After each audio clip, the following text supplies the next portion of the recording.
Hi all, how are you? This is me, Deeraj. So today I'm going to teach you what is the function of check-in and check-out. So let's begin.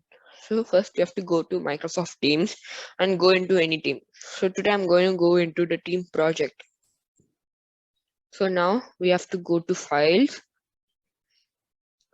Now you can either create a file or upload a file. So today I'm going to just create a Word document with the name testing.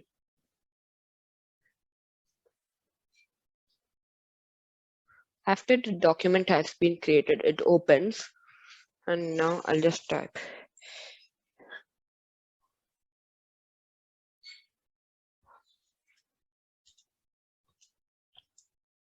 So now I just close it.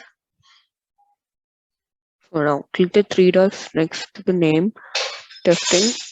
Now click on the option more, and you can see option known as checkout. So if you click on checkout, the other members of your team cannot edit it. So checked out one item. So to check whether the item has been checked out, you have to go to another ID in this which is added in this team. Look, can you see the team project? So you have to go inside. Now go to the same location file. Now can you see the document is here? If we open it,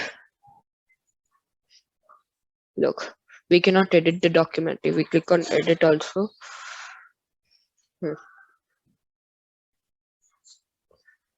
so now we have to go back and click on the three dots and more.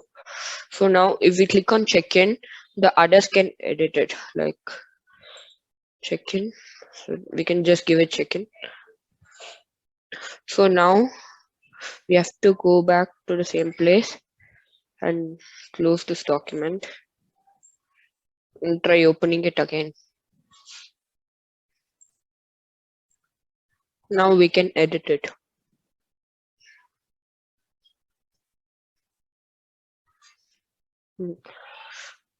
So if you like this video, please do like, share and subscribe.